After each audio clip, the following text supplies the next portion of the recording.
Every month, the Digital Ramble will receive a regular source of income from supporters who've pledged through Patreon. For as little as $1 a month, having your ongoing support means we spend less time thinking about business and more time creating quality content for you. Customized, based in Norfolk, England, are proud sponsors of the Digital Ramble. Check out our all set up services. It's smart home installation with ease. Customize.uk.com. Also supporting the Digital Ramble is Digital Delight, making holiday tech shopping easy. Take a look at their website at digitaldelight.com/shop, where they are featuring 6 must-haves to turn your basic home into a smart home.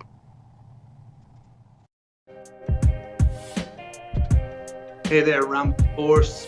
Gamble here from Customized. Joined as always by my good friend from Digital Delight.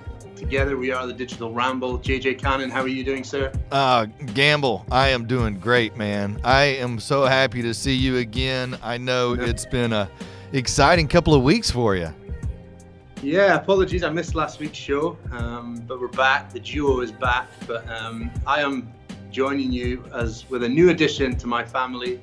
My wife and I had a baby last Thursday, so when this goes out, she'll be nearly 2 weeks old. Little Rose Elizabeth was born and has just brought so much joy to our family, and it's just been such a happy time. And I'm tired, I'm confused, I don't know what day of the week it is, I've not slept much, but it's just been great, and it's been awesome to spend time with my little girl in her first few weeks. Man, it's exciting to bring new life into the world and see that miracle of, it's just incredible. I don't know if anybody else has had, or, some of our listeners have obviously have had children and some of them haven't, but man, it's just an incredible experience. And I'm excited for you and Anna and, little Jack over there. So cool, man. Glad to have you back. Yeah, well done for keeping the fort, keeping the kettle on the boil last week. I know it's tough to do a solo shift, so well done. Man, I tried. Now this week, to keep it topical, we're going to talk about tech and babies, tech and parenting, tech and mums, tech and dads, and how in the first sort of week and a half, how the use of home technology in my own personal house has made it so easy and efficient to get things done, to make changes, to check on things, by having a smart home and a newborn baby in the house, and how I'm typically walking around one-handed, holding the baby, at all hours, trying not to wake other people in the house, and how I've used technology to make things super simple by creating routines and schedules and all. I'm going to talk about all the cool things that we've used our smart home in a very different way from how we've used it previous. Yeah, it's amazing how whenever you find a need through technology, you can actually provide a solution.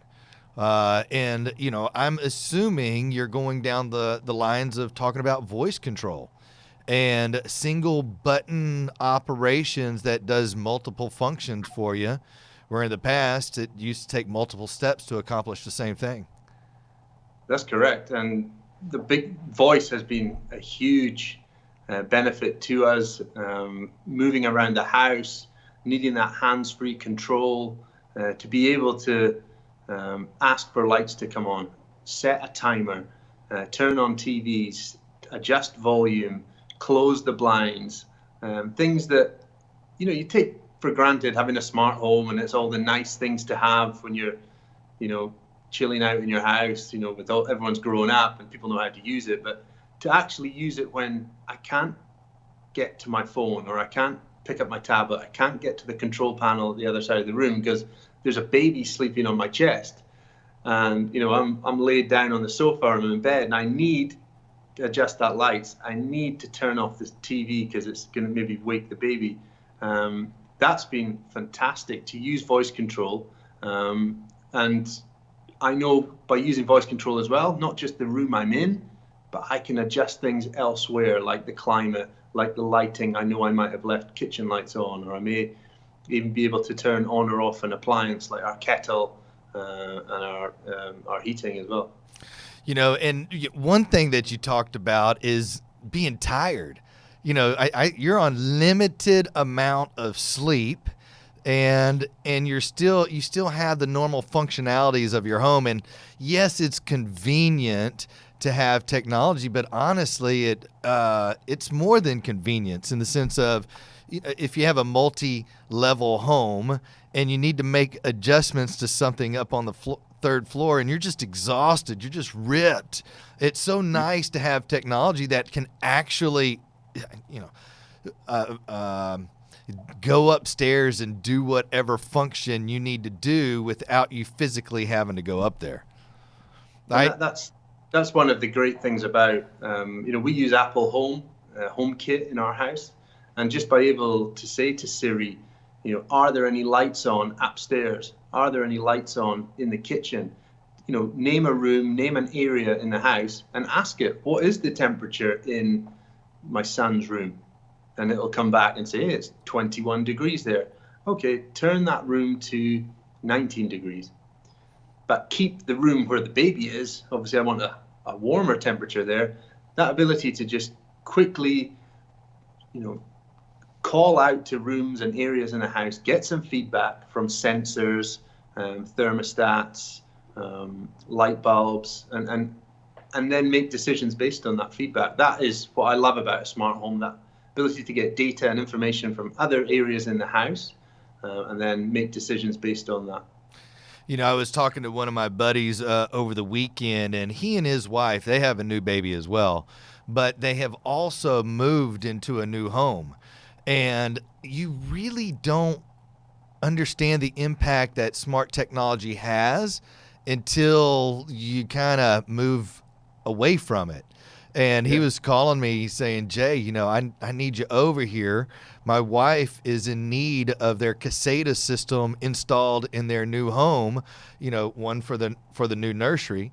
But just the realization of how much you actually relied on it prior to not having it again. And I keep talking about my dad and the farm, and we installed a lighting control system out there. And I've never given my dad a gift to where every time he sees me, he talks about how impactful the lighting control system has been for him and mom out at the farm. It's incredible how people don't see the need until they live with it. And then once they live with it, they're like, oh my goodness, I didn't realize or understand the impact that having some smart tech in your home can have. Another one is my mom was telling me yesterday.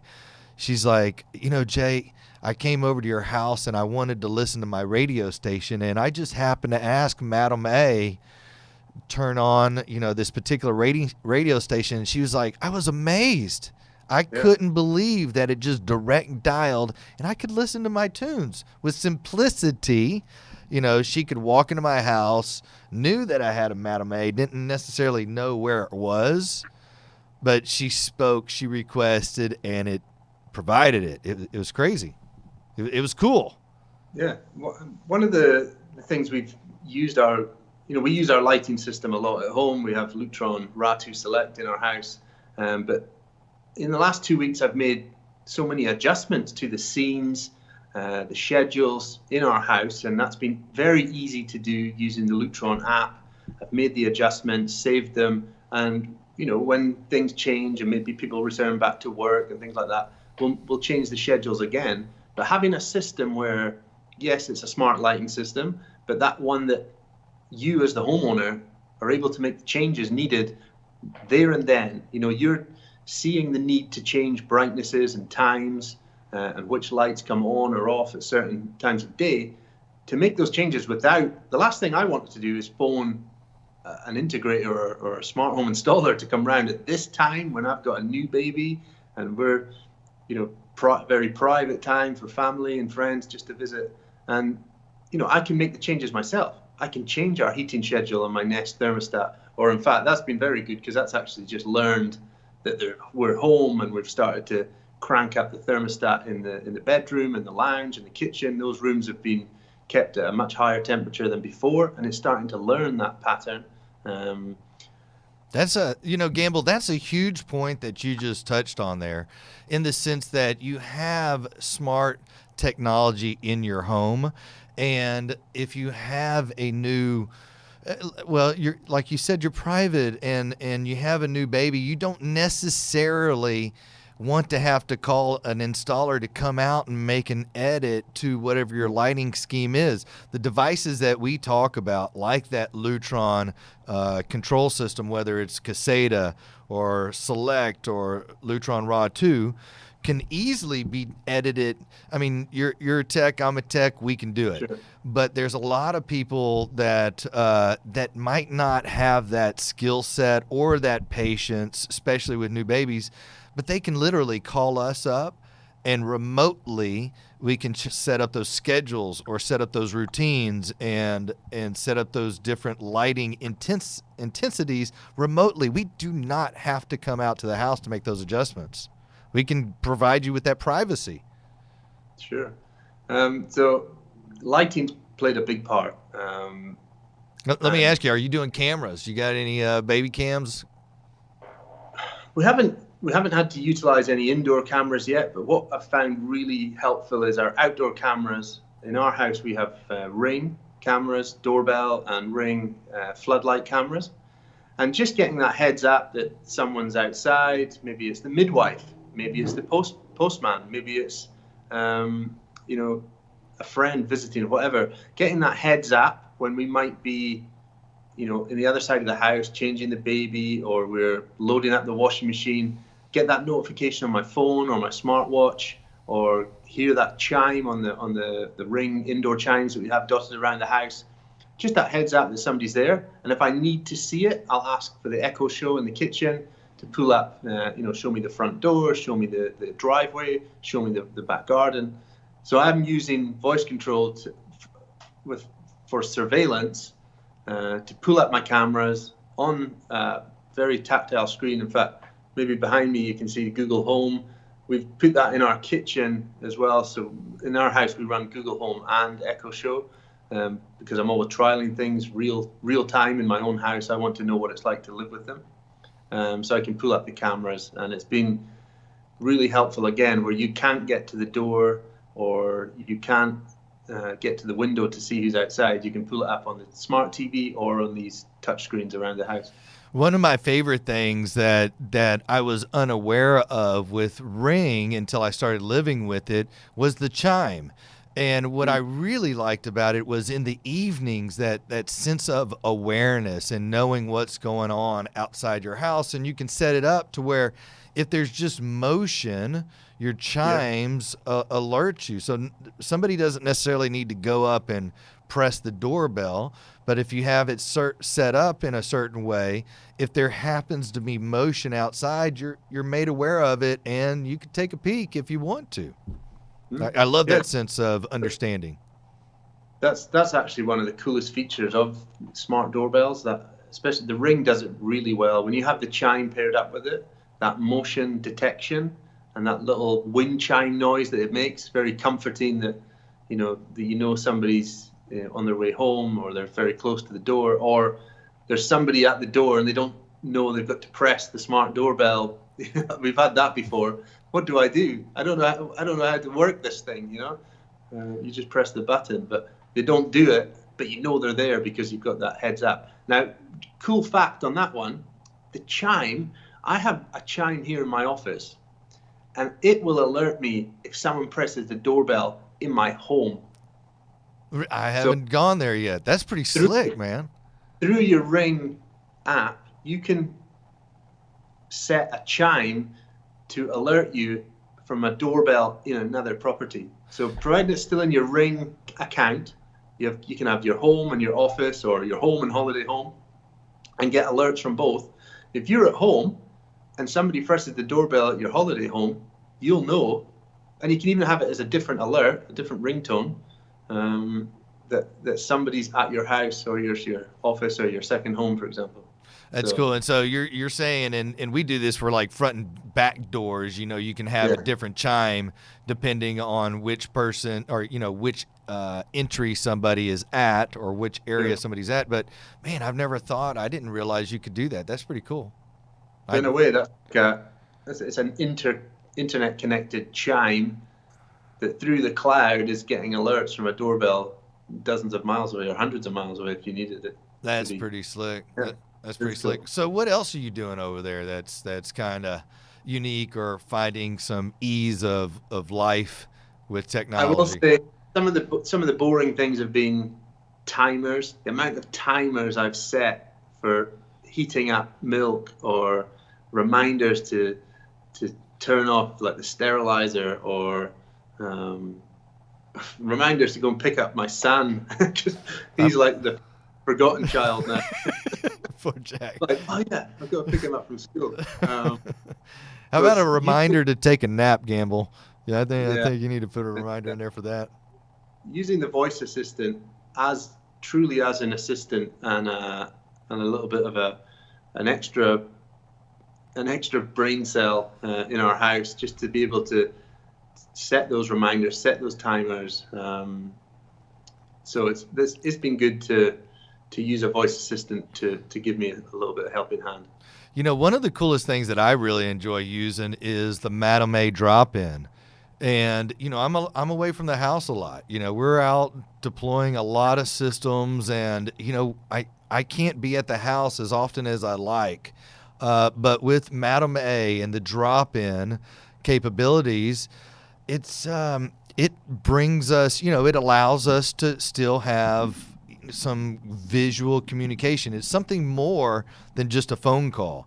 Seeing, your family has a huge impact, especially whenever, some of the providers have to work late and often. And, it's great to have that feature of video conferencing is essentially what it is for the general public that brings that extra personability to communication. I would like to see in 2019 and beyond people using their voice assistants more as their house telephone, as their house intercom. I really wish people would use that feature more to call mum, to call dad, to call the playroom in the house, or to call your sister in another country. The ability for your voice assistant to be able to be used as a very easy to use telephone. I would love to see the end of the house phone. I don't know if it's a thing where you guys are so much, but our houses, we have like cordless telephones around the house, and you have a telephone number for your home, and it's like your landline. It's your main house telephone, but nobody's using it anymore. People are using their mobile phones and WhatsApp and Skype and all these things. But I would love to see the voice assistant becoming the new house phone. Yeah, absolutely. We have some clients that still have a landline, but it's mainly for business purposes like faxes and things like that. But a lot of people have gone away from a landline. They just saw it as an additional expense that was just unnecessary because everybody has, their wireless device within 6 feet of themselves at all times. That wireless device is available to them, and so the need for a phone is just like a landline is just unnecessary. It feels weird, man. Like canceling that phone line feels really, really weird for the first time. I remember when my parents cut their landline, and I grew up with it. It was like 30 years of my landline that we were saying goodbye to. And I don't know. It's like saying goodbye to a good friend or something. It's like weird. One of the things that we've used a lot, it does seem a little bit lazy and a bit of downtime, but because we've spent so much time at home, we've watched more television in this last 2 weeks. When you're up late, feeding a baby, you start getting into some shows on Netflix or Prime or on BBC, and I've watched a lot of TV, and it's been good to have a good media streamer that keeps up to date with all the programs and the different preferences that I have and that Anna has and my son has. So we've been watching a lot of TV just as background noise a lot of the time. But I've caught up a lot on, binge watched a few shows that I've been wanting to watch. So I've used my Apple TV to do all my streaming for those platforms I just talked about, and it's been good. It's been a bit of a guilty pleasure to catch up on some shows. Yeah, we're a big Roku house, and it has a lot of the same streaming services that Apple TV has as well. And I enjoy whenever you're watching a movie and then you're searching for another program. And I don't watch necessarily a lot of movies. I watch a lot of documentaries. And I like how it kind of starts learning what your interests are. So it starts populating other things that it might think that you'd be interested in, and which, creates awareness of something that you didn't even know was there. I like that simplicity.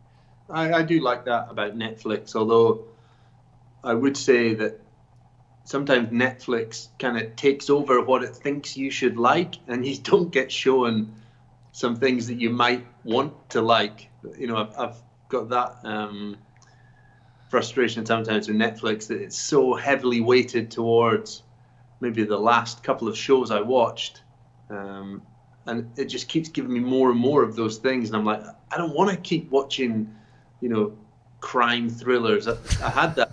I've done that for the last few weeks. I want to watch some comedy, and trying to find new content for comedy, it never throws it up in their algorithm as much as I'd like it to. Right. So what else has been going on, my friend? I tell you what's been a nice bit of tech. Getting up late at night, middle of the night, walking through the house without waking anyone up.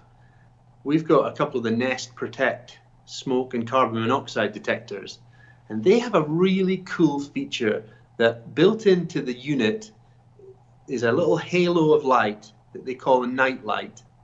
And as you walk past it, it gives that reassuring glow. When it detects motion nearby, it glows up and just guides you through, like a path light, through your hallway, downstairs, entrance hallway, kitchen hallway. We've got them around the house, and we've always had them, but again, it's kind of re-engaging me with the tech that I have, that I just think that's so convenient. I've not had to, until I get to the room I'm going to, I've not had to turn on any lights. It's given me a nice convenient path all the way through, even if it was just to go to the toilet or the bathroom, or we were going all the way down to the kitchen. I know I don't need to worry about turning on any lights because Nest Protects are going to guide the way. Nest thermostats also integrate with like your Lutron systems as well. And I've noticed, and I did not realize this, but I noticed that whenever we walk through our hallway and our Nest thermostats sense motion, not only does it illuminate so you can see what the climate is in your environment, but it also illuminates a path. And it turns on the lights for you as you're walking by if it happens to be a dark environment. I love that feature. It was unexpected. I didn't realize it was, designed to do that. But now that I understand that is a feature and a capability, I love it. I think it's a great ad for something that I was not intending to have. One thing that we had to have a couple of hospital visits during the first week. A couple of things weren't quite going to plan with the little one, and we had a couple of trips back to the hospital. But what kicked in was our geolocation settings on our system, on our heating and on our lighting. So what made it really convenient when we returned back from the hospital, it was dark, it was winter here. The house lit up upon our arrival. Hall lights came on, bedside lights in the bedroom, and the lamps in the lounge came on. It's one of our, kind of like welcome home scenes. So it was great to have that in use as your hands are full with the baby carrier, bags. Maybe we picked up some shopping as well. So we just needed to get in the house, and the lights were all on and the heating had kicked back in to get it back up to that temperature that we like. So that's been cool to use geolocation. We use it anyway, but again, just using it for a true benefit rather than that, nice to have luxury benefit. It's been nice to use that. That's cool, man. That was cool. We're getting ready to shift gears here. Okay. We are getting into that segment of, this week it's Gamble Ramble. And so let's go ahead and fire away there, Mike. Are you ready? We got you a new sound, brother. Nice. Hit it again, Mike. All right. So let's roll into the Gamble Ramble. What you got for us today? Okay, the whole thing that it covers under the topic sack the rack. Okay, now I've talked about this before, and you've talked about it certainly more at length, and I've seen you talk about it on social media, the rack in the house playing such a big part in where all the technology was stored in the past. But you and I and many others now are starting to see that less is more. You don't need to have this rack full of gear. You can have equipment stored locally in rooms. You can have smaller amounts of technology doing the same and more than what they did in the past. Multi-room music systems and lighting systems and video systems, not needing tons and tons of black boxes anymore. Now that's cool. We know that that's not needed anymore. But what's bugged me over the last few weeks, I've been still keeping up to date with social media, is I'm seeing the return of lots of pictures on social media of racks. The use of racks being used to promote our industry.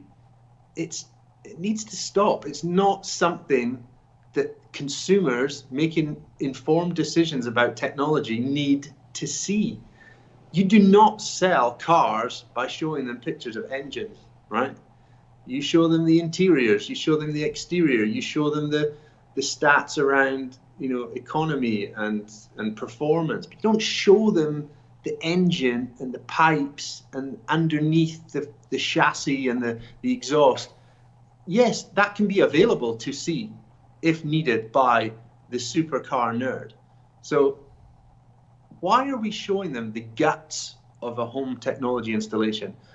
Why are we not showing them, and yes, people are showing them all the other parts, but there's a lot of professional installers going so heavy on this cupboard with shelving and black boxes and blue lights and cable-tied wires and labels and heat guns. It's driving me nuts. And people will think, well, Kris is just picking on us, because he doesn't do that kind of installs anymore. Well, all I'm trying to say is people in this industry, stop producing dull content to sell smart home. You're not doing yourself any favor, and you're not doing the industry any favors.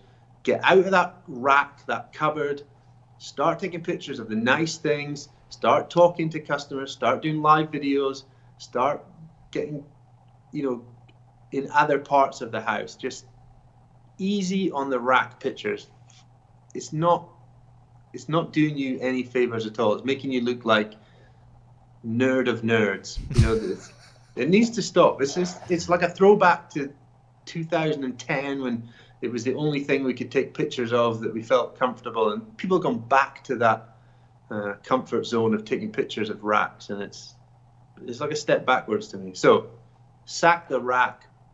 If you still have a rack, fine. Don't take pictures of it. There's no need. I like, and I'm going to just add to that a little bit, Gamble, I like talking about the experience.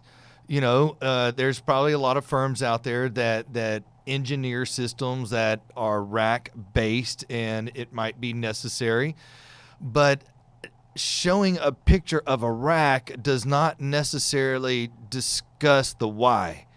of what does that hardware do. And I really think that's what it's about, is the experience that our services and solutions provide, rather than, and like you're talking about with the car, it's a complete unit. It's not an individual part of a vehicle, but it's the entire experience that the entire package creates, and not necessarily the focus of just that one item.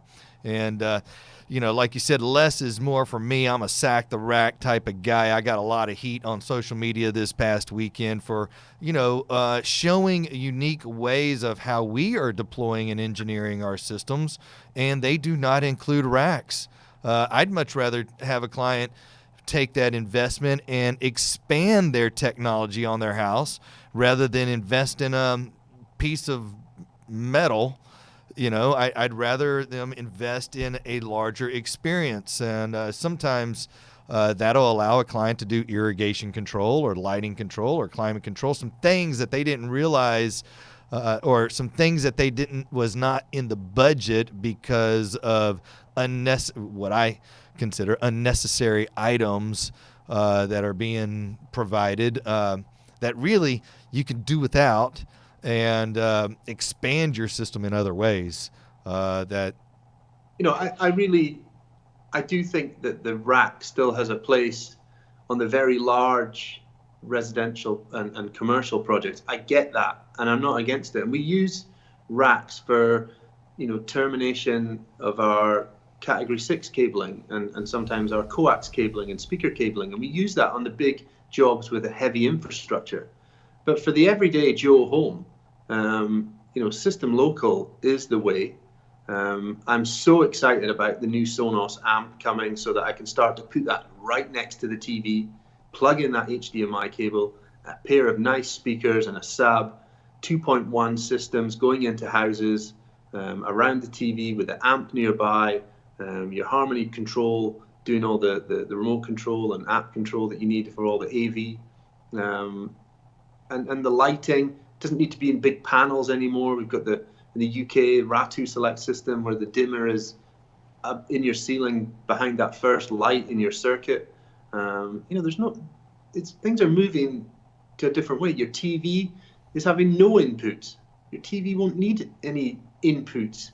So why are you hiding all the stuff in a cupboard when the box that's, the current thing that does plug into TVs at the moment is the size of a USB stick or a large matchbox, and even that's up for replacement as we move to input zero, with no inputs to the screen, full of apps, including, we saw at CES the inclusion of iTunes and Siri and HomeKit, and there is no boxes going to be in your TV soon. The TV comes loaded with all the interfaces you need from the providers, whether it's your terrestrial TV provider, your pay-per-view services, your on-demand Netflix, Prime, iTunes.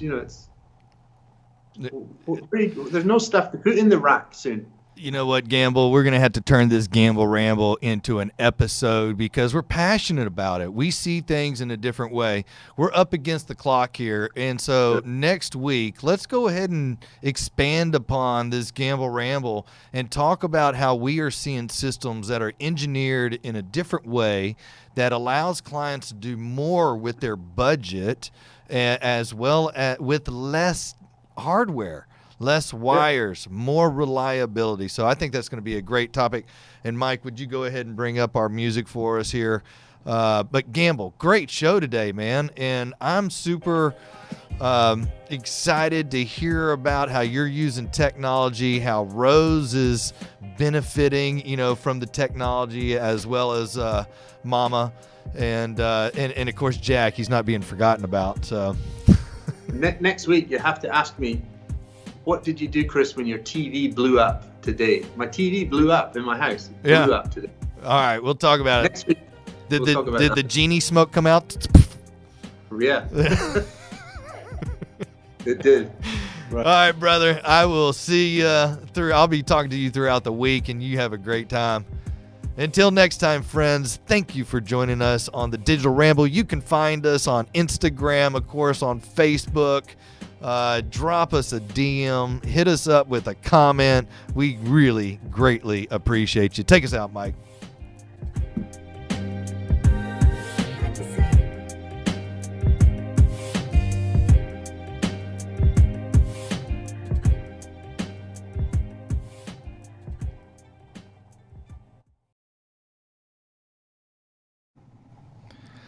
Every month, the Digital Ramble will receive a regular source of income from supporters who've pledged through Patreon. For as little as $1 a month, having your ongoing support means we spend less time thinking about business and more time creating quality content for you. Customized, based in Norfolk, England, are proud sponsors of the Digital Ramble. Check out our all set up services. It's smart home installation with ease. Customize.uk.com. Also supporting the Digital Ramble is Digital Delight, making holiday tech shopping easy. Take a look at their website at digitaldelight.com/shop, where they are featuring 6 must-haves to turn your basic home into a smart home.